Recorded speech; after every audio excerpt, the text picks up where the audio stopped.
banks and ATMs were flooded by those trying to withdraw other denominations. The banknotes, now declared illegal, account for 85% of the cash in circulation. The goal, to tackle corruption, and new high-security notes are being issued. New Delhi just announced the old notes will be accepted for another 72 hours for household bills and basic fees. Let's bring in Ankur Patel. He is the co-founder and chief investment officer at R Squared Macro.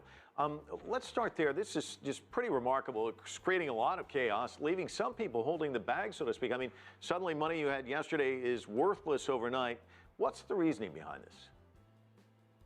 Well, it really is a pillar of Narendra Modi, the Indian Prime Minister's agenda to really tackle corruption, tax evasion, and money laundering. And it is, as you mentioned, it's very abrupt, very dramatic, but it had to be that way because had Narendra Modi announced it in a month in advance, it wouldn't have achieved its purpose. Wasn't there a smoother way to get this same result? And do you think it might hurt Modi's standing? I mean, there's a lot of common folks who are going to be hurt by this, right? Oh, absolutely. And it does hurt Modi's popularity.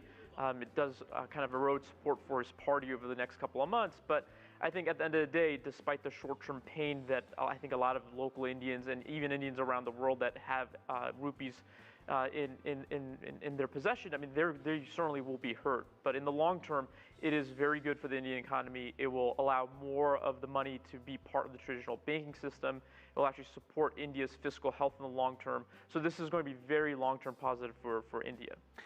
But the Bombay Stock Exchange crashed.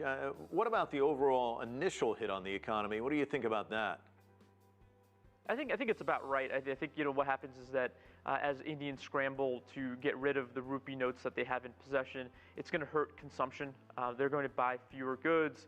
If you look at India, about 80 to 85% of the transactions that occur are actually done in cash. Now that's very, very different than an advanced economy like the US or the United Kingdom, where about 25% of the transactions are done in cash. So given that so much of the transactions is still very much cash-based, it's going to hit demand, which means it's bad for Indian equities, which is why the Sensex is getting hit as hardly as it has. You make this point. I mean, if I'm in India and I'm going to go purchase something, it's cash transactions. This happens on a daily basis, probably throughout the day if you're doing business. So talk to me about small business. How are they going to be affected? Well, for them, it is such a large hit for them. Most of their business is done in cash, and it's going to force, in the short term, it's going to force them to move to the traditional banking system. So they'll either have to take credit, which a lot of Indians don't have access to, or they'll have to wait until the new Indian rupee notes, the 500 rupee note that will come out and the 2,000 rupee note, both with much more advanced security features. They'll have to wait for those security notes to come out before they see business as usual. You mentioned it's a shock to the system. It had to be done this way in an attempt to curb corruption, counterfeiting, and funding terrorists. Give me a sense of just how bad that problem is. So about 30% of India's GDP, potentially maybe more, is part of the vast informal shadow economy. And it's not just illicit activities, it's not all money laundering, but it is money that the Indian government cannot tax because they just cannot track it. So you have all this lost tax revenue for a government that is in very much of need of tax dollars. There are a couple of problems at hand, but what the biggest problem right now that exists is that the Indian economy is very much a black market shadow economy, and more of it needs to be part of a traditional, transparent banking system. And that's the major objective that Modi has. So how much of a hit does the black market take? I mean, does this shut it down? Does it injure it, wound it? Do they figure workarounds? I mean, what's your sense?